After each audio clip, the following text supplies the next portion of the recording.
We're back again, Schultzy. It's 200 Cops, mate. How are you? Mate, I am excellent.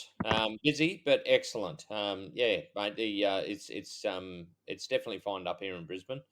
But mate, I'll always find something to whinge about the weather. That's for sure.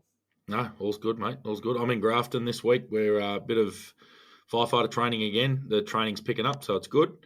But yeah, no complaints at all. I've had a hell of a weekend. Anzac Day again last week, like we said. My wife's 40th, so it's been pretty busy. Lots of family around, and we're sort of back into the rhythm of things. But a few shout outs, mate.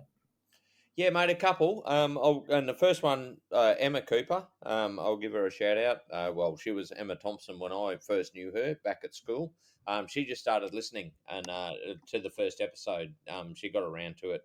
Um, Yeah, so she sent me a message and said, "Oh, I loved it," and now she's listened to the second one, so she's pretty busy, but she's getting through them, and yeah, so and I told her I'd give her a shout out. I've known her for oh shit, I won't mention how long I've known her for, but 30 odd definitely years. over 30 years. Yeah, it happens. Actually, I've got one as well. My local mechanics, the very, very talented Nobles Autos in Dorrigo. Every time I go in there for anything, Lucinda and Jeanette both say to me, "Oh, I was listening to you two the other day." And Lucinda made the joke the other day. She mentioned to her husband, "I'm just going for a walk with Damo and Schultzy." So I shout out. I told him I would. Yeah, So yeah, thanks very much. It's excellent to have some locals in Dorrigo. There's quite a few in Dorrigo that do listen, so that I'm pretty happy with that. So yeah. yeah, shout out to the Nobles Autos Dorrigo. Oh, jeez. Mate, that's yeah, mate, outstanding. And mate, also mate, I got to tell you, so I get to chat to Chris Luxton every now and again, and I've mentioned him before. He's the butcher you ran into, and Hmm. I paid him out a bit. And anyway, mate, I was sitting there, and we're just joking about him starting to do his own YouTube or something like that. And I said, yeah, you could call it Chris Luxton's Meat or something. And, do you want to see Chris Luxton's meat? Oh dear. Mm. It What goes was the all old saying? sorts. Jamie Coburn, who's a copper in Catherine and still up there. He's a senior sergeant now, I think. Is he? He used to come out with. He was a previous butcher, and he said the running joke was, he goes, "Pleased to meet you with meat to please you." I thought, that's just your good local friendly butcher. Well, mate, funnily actually you mentioned Jamie, but and a shout out to him. He The funniest thing about him and I, we look very similar. Oh Um, yeah, yeah, so, yeah. so The poor bastard. yeah, so we used to occasionally we used to actually get complaints put against the wrong person. Yeah, yeah.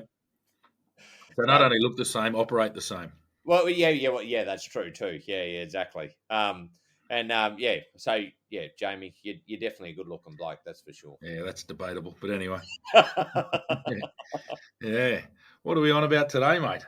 Well, mate, we're going to move on to bad cops. So I know we spoke last week. Um, uh, yeah, I mean about a number of different things, but we and there's been a few people contact us about like when you work with either bad cops or people you don't want to work with and so on and so forth. But probably before we do that, we're just going to give a bit of support to Finney. So there's a lot of people from the NT that listen to this, and cops around Australia, and of course they've just got this. What would you call a proposal from the government for the new consent agreement, and it's appalling. Yeah, actually, I'm surprised. I thought there'd be a bit more support, um, given the change and the tough talk on crime and all the rest of it. I'm actually a little bit surprised that I haven't looked at the absolute details of it, but they're talking about the removal of departmental housing in Darwin. So not so much the rest of the territory, but I mean the dominoes would fall. Catherine would be next. Alice Springs will be next. It would go from there. But I mean the fact is that the policing in the territory, you go to work and you don't know what chaos is going to occur, but you know at the end of the day you're going to come home to a house that isn't going to break the bank, and that was one of the huge benefits of being a copper up there. And to remove departmental housing from Darwin, or even have it on the table, you're just destroying retention. Like, it's just ridiculous. I don't know what they're thinking. I'd like to have been a fly in the room when that decision was made, and it just flies against everything they talk about with retention. So a 3% increase, you can get out of the police force and go and join the mines and make as much money for nowhere near the responsibility. And it's just, yeah, I'm not certainly not belittling the mines. I'm not, it's a hard lifestyle, fly in, fly out, all the rest of it. But policing is absolutely brutal in the NT. It's brutal everywhere, but I don't know. From what I've heard, it seems particularly brutal in the NT. It can be very rewarding, but it's extremely full on. Yeah. And yeah, I think this flies in the face of retention. So and recruitment.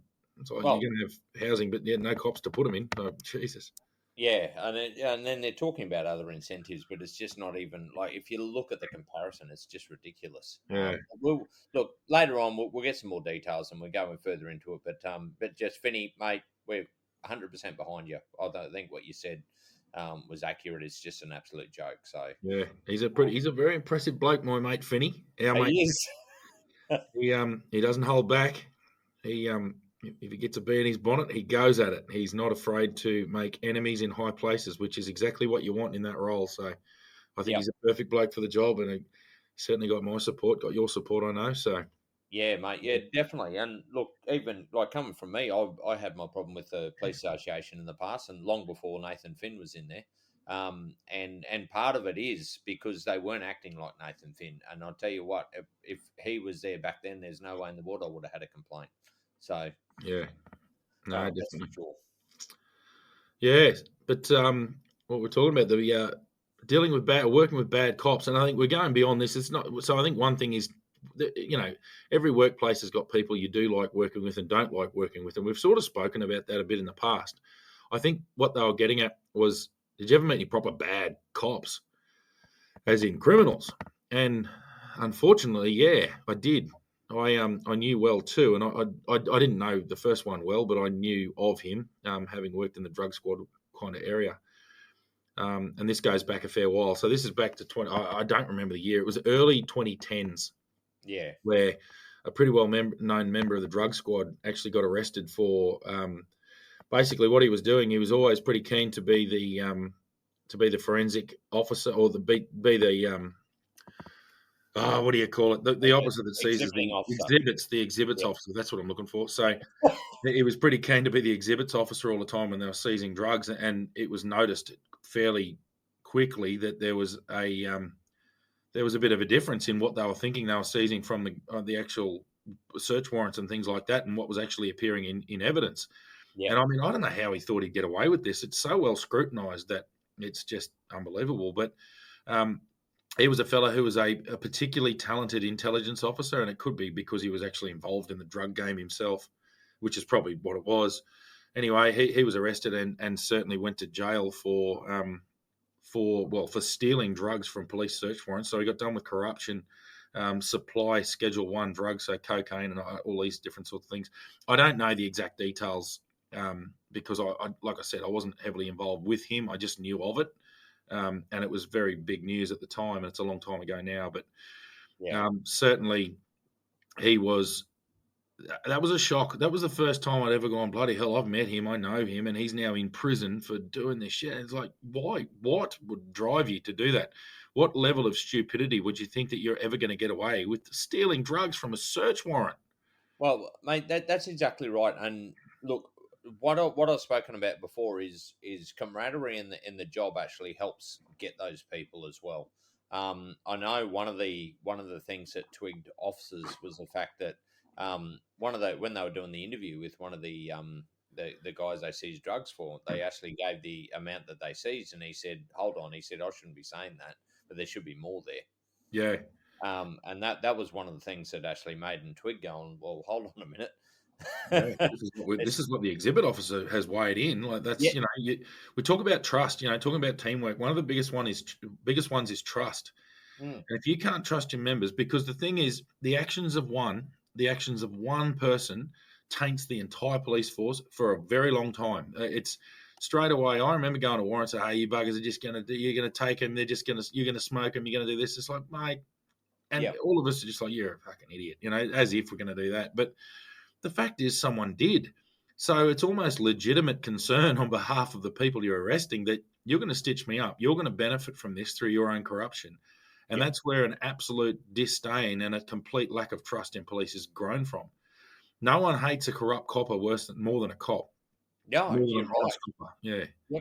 Yep. Yep, mate. You're dead right, and because the problem is it discredits us, and especially the good cops. And look, I can tell you, the percentage of good cops is well and truly, it's Yeah. probably 90, 95%. I don't, I can't say a percentage, but I tell you what, there's very, very few bad cops. Yeah, mate. 15 years in up there, I never saw anything like that. There was a few I didn't like certain people because you just don't get along with everybody. But I tell you what, I never suspected for a second they were criminals. I just thought they're a bit of a dick.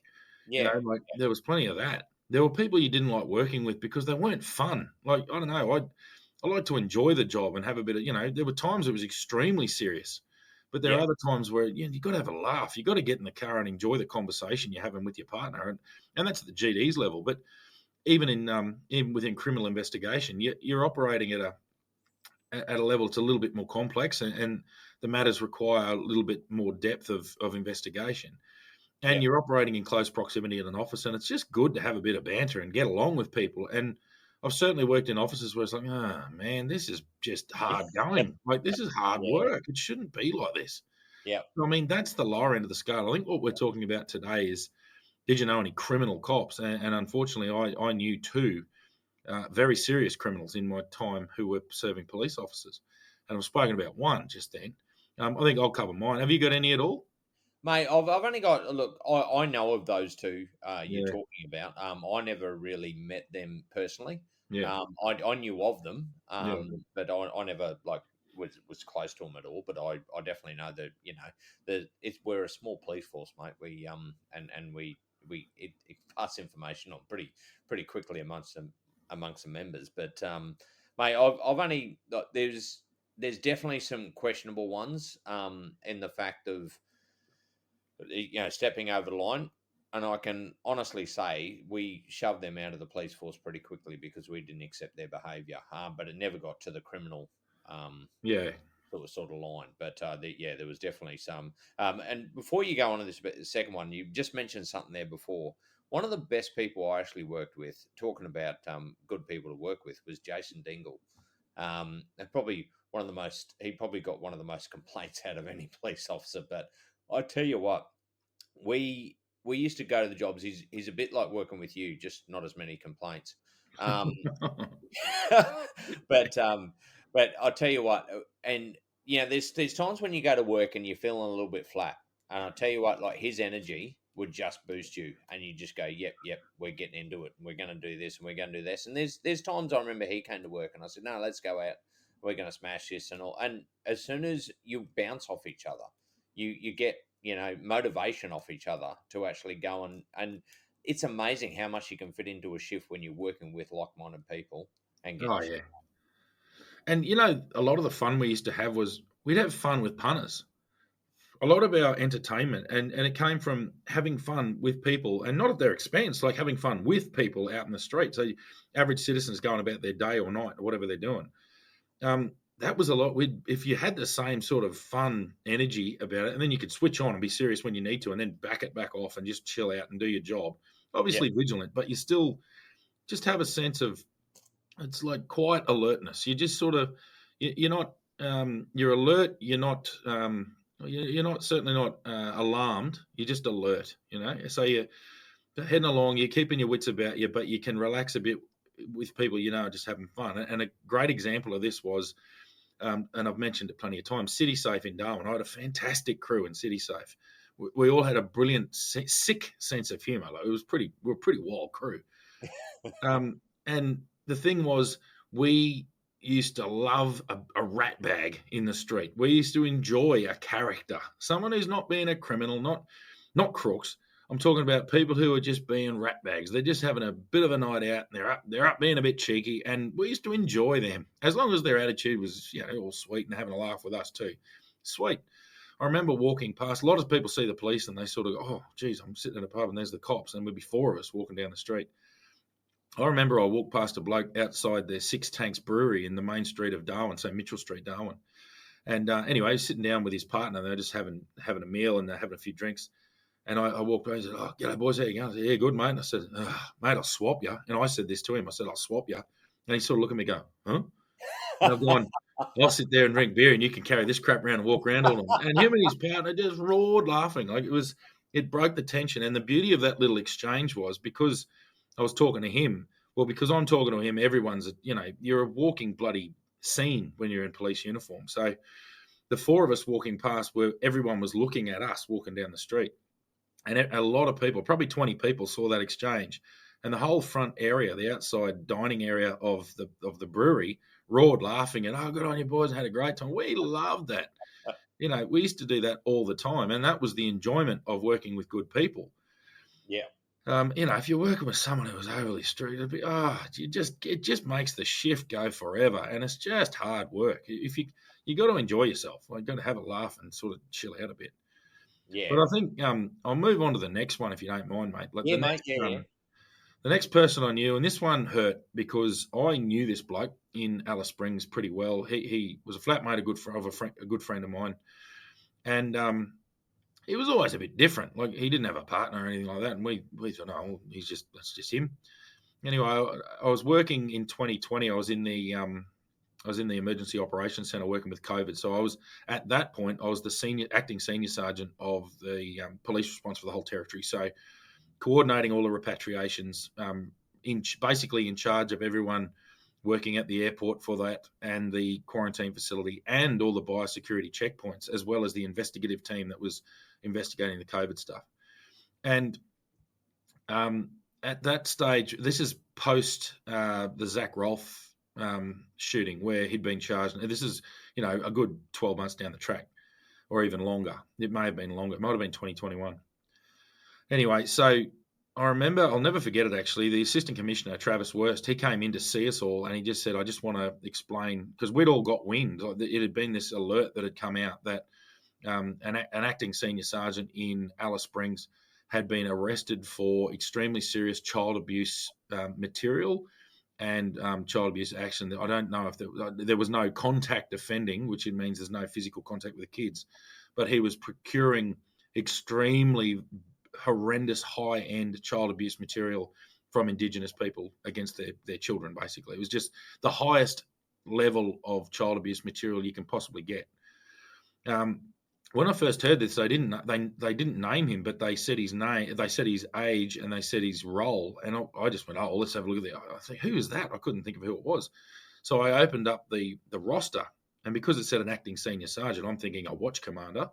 So I've scrolled through, and I've gone, no, he's in his 60s, he's in his 50s. And then I saw the name and I went, "Oh, that's the only one. That's him. He's 34. He's the only senior sergeant acting." And I just knew straight away who it was. And I was dumbfounded. It was shoved sideways. But then when that initial shock moved on, I had this burning hatred. I don't know, this may sound harsh, but I wanted to be on the arrest team to just go, "How dare you?" Like, I knew the guys who'd carried out the search warrant and seized his computers and all that sort of thing. It was a multi-agency job. It was an AFP and NT police operation. And anyway, the search warrant was carried out by Northern Territory Police and Australian Federal Police, and then the prosecution was provided through the NT police channels. Anyway, and I know there was a bit of a carry-on in the watch house. You got to remember, this is a person who was a watch commander, so he's a high-ranking police officer amongst all those people. All of a sudden, he's now a prisoner, but he's one you don't joke with. Like, you might have a little bit of banter with people who are coming and going for minor offences or for being drunk or whatever, and it's not at their expense. It's just there's just banter. Like, you're not there to punish them. You're just part of the process. But I don't think I could have maintained my professionalism if I had known the allegations against this person and having known. I've had beers with this bloke. So that would have been, I just had a hatred for him, an immediate, extreme hatred. And I still hold it. I despise him for what he's done. He's been convicted. He's serving quite a few years in prison in Alice Springs now. But what I'll point out is, yeah, sure, there was a terrible child abuse pedophile amongst the police force. But who arrested him? Yeah. My mates.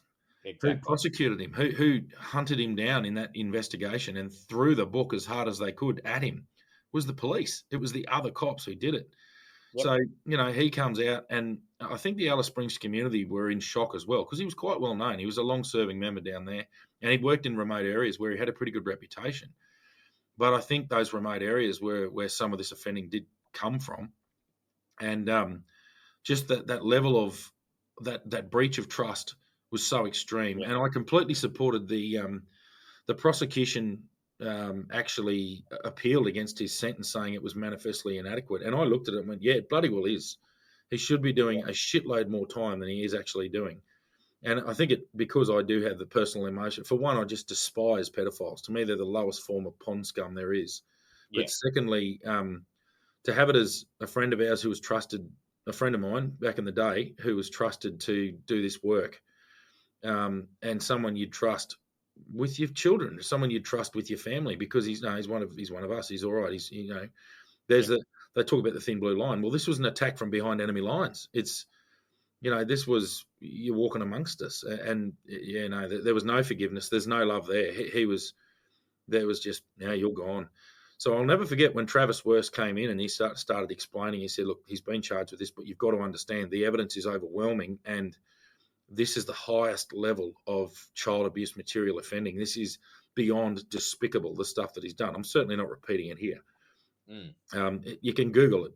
Just Google it, and you'll find his name. You'll find everything he's done. You'll find his sentence.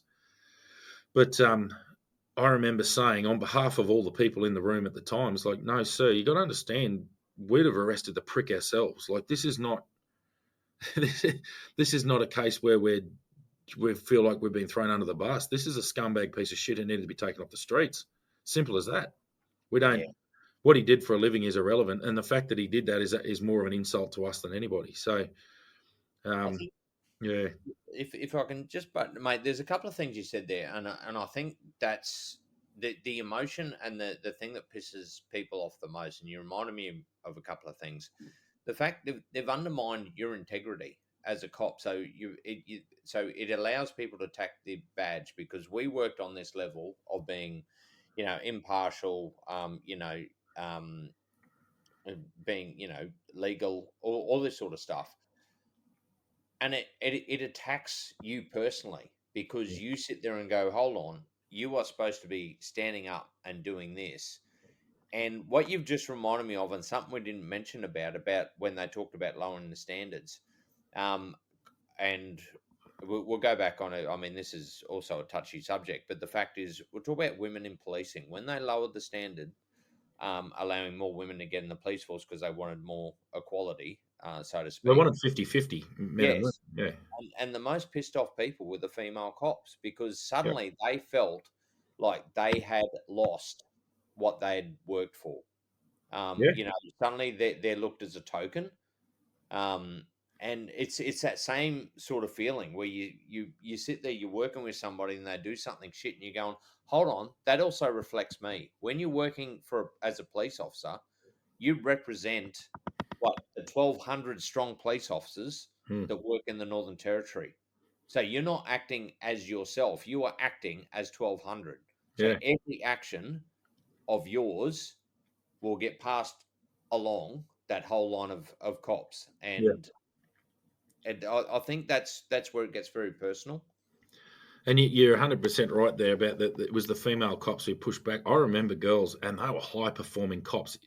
Their genitalia was irrelevant. They were high performing police officers, some of them extraordinarily good detectives. And they were saying, "What? So now we're all just the token chicks? This is Yep, bullshit of the highest order." And they're also the ones who used to say, "Well, how many good male potential recruits have they knocked back in order to push through more females who couldn't make the grade? So now we're going to have problems that are come back. We're going to have people who are going to be employed who should never have been police in the first place. They're going to be employed now to meet some quota to match some political agenda. And we're not political. I'm not getting onto that, but no, it wouldn't matter. It wouldn't matter if it's, oh, well, we want more males. It's like, well, hang on. Yeah, forget that. How about we get the best person for the job, regardless of, as Bob Rennie put it so eloquent, what gear you got. yep. I don't care what gear you got as long as you've done the job. And that was it. It's like merit. Let's go on merit. Yeah, So, well, That's enough common sense out of you, Damo. Yeah, former government. I'm a private enterprise, mate. I can now be. So yeah, no, it was definitely the girls who fought back against that. There was a lot of them who said this is rubbish. Yep. And when it comes to the lowering of the standards in general, forget male female. That's not good. I'm sorry, but do things to attract better people. Don't lower the standards to just load numbers, because we've spoken about this before, and I think we covered it fairly well. We're setting people up. For one, we're letting the community down, like I mentioned in the episode where we did speak about this. You're going to let the community down with police officers who aren't of the caliber that is expected by the community. And secondly, you're going to let them down because they may not have the psychological wherewithal to actually deal with what they're going to be exposed to. And we're going to create massive mental health problems in them further down the track. Yep. Yep, definitely, mate. Yep, and you've hit the nail on the head there. And look, while you're going on about that, I'll give a shout out to Pip. She just sent us a message. She listened to our one about that episode, about lowering the standards and all that sort of stuff. And apparently, across the ditch, they're doing an investigation in relation to lowering the standards of people entering into the police force. So um, that's I mean, there's no wins out of this. No, None no, at no, no. all. And I'll tell you, the standard of the New Zealand police is incredible. The New Zealand police that I've worked with are exceptional cops. Yep. They're a very high performing police force, and you don't want to lower the standards. They've got such a good reputation. It's you don't you don't want to be doing that. Yep. So And honestly, I can say every single police officer I worked with, there was one I didn't get along with, but he was a good cop. But all the rest of them were good cops, and I love working with them. yeah, So, and look, occasionally you will get those people you don't enjoy working with, and this has also been mentioned before. You have to change how you approach situations. Like if I'm working with you, Damo, you can go to if it gets quite hostile, both of us physically strong, able to do the job. Sometimes when you're working, and it male or female, we had one cop who was a male, which I would say had more small man syndrome, and he'd oh get yeah, into it's someone in the hopeless. yeah, I know exactly. exactly what you're talking about. Yeah. And so you got to change the way you deal with the job, because if it becomes a physical altercation, you're going to have to either use what's on your belt at a much earlier time and all that sort of thing, and you try to avoid that. However, having, say, the two of us, we're both well built, we're well spoken, well, most of the time. Well, we'll leave that up to the audience. I think. So we've got that presence already. Whereas you get someone that's got small man syndrome, and look, on the other side as well, I remember working with and this is nothing about the gender thing, but one female one night, and we locked up this guy he was big, he was a Warlpiri, so quite a big Aboriginal bloke and very strong and powerful, and it was a domestic, and we arrested him, and we're taking him to the cage. He was compliant, completely compliant. There was nothing, and we've just got him in the normal, escort hold, but not putting much pressure on. We've just got him so we can feel any tenses and all that sort of stuff. And she's in his ear telling him how much of a dirtbag he is. Yeah, so Of she's course, escalating the situation. that's right. And then he turns around and goes to hit her, and I end up in a fight with him. And anyway, managed to after probably a couple of minutes of wrestling and fighting and all that sort of thing, get him in the cage. No help from her, and then we closed the cage, and she said, "Thanks for that. I can't fight very well." And I just turned around and I said, "Well, stop fucking picking him. Yeah, I'm not here to yeah, fight. I'm here to do my job at the lowest amount of force that I possibly can. And yeah, you've made me escalate my use of force." yep. Actually, there was a fella in Darwin. I didn't have a lot to do with him, but I did sort of know him a bit. He was a very junior Proby Connie, and he was rightfully sacked very early on. I totally agreed with his sacking. Anyway, he was extremely confident.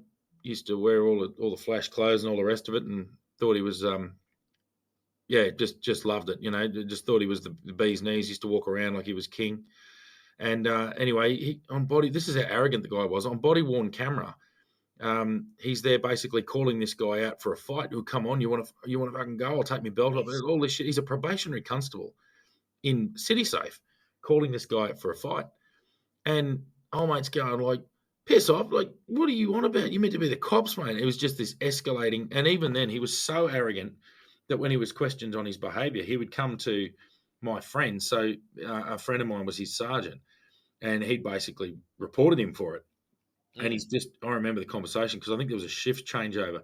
He's gone, this bullshit PSC picking on me. And he's, to his credit, the sergeant's gone, mate, do you think for a second that is what we do? So, yeah, we get in a lot of blues. We don't start them. We fix them. We finish them. We remove the offenders. We stop the problem. We de-escalate situations. We don't start the fights. We aren't the Gestapo. Like, you're in the wrong job, mate. And Yeah. he was, and he got sacked, which I was happy with. I actually agreed with that sacking. Yeah. And anyway, he tried to play victim. It's like, mate, you're in the wrong job. You've got an ego beyond recognition. I actually think he was a narcissistic sort of bloke, and he just could not, for the life of him, see his wrongdoing. So yeah, he was very rightfully put out of the police force, which was a good outcome for the police and more so for the community. Yeah, definitely. And this is something that I talk about. This is what camaraderie and all that. You get a police force that acts in that manner, and we will stomp out those that will affect our integrity. I mean, that's just that's what we do, and Yeah, I think that's so they talk about all this stuff and I keep on going about the police club because that was one of it. It was about building that reliance on each other and getting to know everybody and all that sort of thing. But that's how you also stamp out corruption yeah. or bad cops. And look, it's not always done well because it can be difficult, especially if the person who you're talking about outranks you. Um, Yep. I think the trouble is too. I think this comes back to the complaints process. There are so many complaints against police that they do get a bit. It gets a bit overwhelmed. It's like, oh, really, another complaint? This is all bullshit. Like, but Mm. occasionally there are legitimate ones, very legitimate, and that behaviour it takes moral courage to stand up within your organisation and call that out, Yep. and it's very difficult to do. And I think we both had to do it, and it it's tricky. It's hard in any workplace, Yeah. and in the police force, I think it's a little bit harder again because there's already lots of arrows coming at you. You don't want to be one throwing arrows as well, Yeah, but that's you right. have to. You have to be able to stand up and go, no. We deal with really difficult things, and we don't need you doing this. No, So, you're exactly right there, and I think that's the importance of. I think these days, like with it, there definitely was corruption in the past, and the good cops were kept quiet, because they didn't want to be seen as stabbing in the back. That shift has changed, yeah, to the fact that there are so many good cops out there that we will not allow this to happen, and where we know that if we call out the wrong behaviour, we will get backup from other cops. yeah, that's right. So, So there's still a long way to go in the quite punitive, guilty until proven innocent sort of culture within internal definitely, investigations. But it's a very, very tricky balance because you've got to maintain the morale and the rights of a workforce, being the police force, who are dealing with confrontational, unpopular decisions where someone feels aggrieved because they've been held accountable for their behaviour and they've fought back. They've tried to get revenge against the person who's brought this upon them by using the police complaints system yeah. to sort of get back at the person who's just holding them to account. So I got the bloody hiccups. Who's Yeah. holding them to account? I'm trying to be serious here. It's not working. Yeah. So, oh, geez, what do you do anyway? Yeah. So, yeah, you're trying to push back against that complaint, that system, but then you've also got to use that system and stand up and go, no, I'm not tolerating this, and that gets even more apparent as you climb the ranks. As you go up through the ranks, you are the one responsible for the conduct of your crew. So, if you're the sergeant, if you're the shift supervisor, you are ultimately responsible for the conduct of your crew. You Yeah. either hold them to account for what they've done, or you're complicit with it. And Yeah. there's not really any grey there. So you have to manage minor issues. Yeah, sure. There's a bit of discretion there. You might be able to deal with something in a managerial way. It might be a learning process. But in the case of this bloke, there was no learning. He was not willing to be spoken. He barely called you sergeant. He had Yeah, no respect for rank. He was like, "Who are you to talk to me? Like, I know what I'm doing." It's like, mate, you've been in the job for about precisely 2 seconds. yeah, So how about you listen and how about you learn and you follow the people who've gone before you and you realize what they do well and you actually learn. Man, he was the wrong person for the job and he's gone. So it worked out yeah. well in the end. Well, it's funny that like another comment, another copper message that came in a while ago, and they oh shit, I've completely lost my fucking train of thought with your hiccups, You got mate. sorry, mate. Oh no, that's it. So people, so this is the importance when people get promoted, you've got to make sure they're capable of doing those jobs, so making those hard calls and all that sort of thing. And the comment was people getting promoted above their ability. So the importance is yes, they can do the test and yes, they can pass the requirement. They know the policy and procedures and all this, that, and the other. But that doesn't always make them a good leader. No. And that's the problem is the police force. I look, my personal point of view. Um, they've promoted some people that should not be in that position because they cannot handle the crew and Mm, make sure that behaviour is not checked. Yeah, yeah. is checked if you know what Yeah. I mean. Yeah, and there might be people who are quite a good senior constable. Yep. They're not necessarily a good sergeant, and they're certainly not a good senior sergeant, let alone a commissioned officer. So, no, you're right. Very true. It's yeah, I mean and that's look something the police force needs to look at. There's one thing you can pass an exam, but you also need the people skills and the strength to lead a team. Yeah. And it's not, and you got to make well. You've spoken about it before. You got to make the hard calls. Yeah, and Yep, unpopular calls. yep, Yep. And look, I know that we've had a few requests now for longer episodes, but I think we don't need to flog this particular horse. We've certainly got a plan for a longer episode coming up. We've just got to locate one of the most difficult men in the Northern Territory to locate and lock him down and get him with internet access, and we'll actually get him on. And I think the And plan is there. Once we are, do get him on, we'll talk to are him you for an hour are or two. you are you talking about Ray Musgrave Of there, course I Damo? am. Yeah, Yeah. he's an elusive beast. So, look, I don't think we need to carry on too much in this particular episode, but for those who would like a longer episode, we do have a plan with Ray because Yes. I think we're just going to throw him a bone and watch him gnaw at it. So, Yeah. yeah, And it he should will, be mate. very interesting. And I can tell you, I've spoken to him a couple of times. He's doing a bit of traveling around. He's always a busy man. Yeah, yeah. He I mean, just moves around. He's just a he bloody does. nomad. Anyway, we'll get him on. It should be very, very entertaining. I'm hoping it's next week. I really am. But Yeah. we can't promise anything because he's bloody elusive. Yeah, And look, for anybody listening, this guy will probably almost be the longest serving police officer ever if he does his full tenure, I think. yeah, He's basically 40 years in now, and yep, he's still 10 years off retirement. So, or when he's forced to retire, I should yeah. say. But yeah, mate, he's a character. He's keen to come on. And look, for those out there, he's really passionate about talking about getting the what do you call it? What was it? Police cadet program back. Yeah, Yeah, cadet program. That's it. Yeah. Because I mean that's how he got into the police. That's why he has been so long in the police. And he's definitely a legend in the Northern Territory. He's probably well, I think he said to me the other day, there's only one other cadet that went through with him that's still in the police force. yeah. There you go. Yeah, Yeah. So no, it's I think he's actually 41 years in the job. He's 1984. He started his cadetship. So that's saying something. Anyway, that we don't have to build him up too much. We'll let him speak for himself. But I don't think we need to flog it on, mate. What do you reckon? I think so, mate. And look, you've got the hiccup, so I've just got rid of him actually. No, all's good. But that's it for another episode. We'll be back. Yep. And yeah, keep the comments flowing. We really do like it. It gives us inspiration on what to talk about because we ran through a few topics. No, I've already spoken about. We've already talked about that. We've already talked about that. So yeah, we've got a couple lined up. We've got a few more interviews we want to do. A few of the people are a little bit difficult now to get in touch with, but yeah, we'll get there. We'll certainly get there.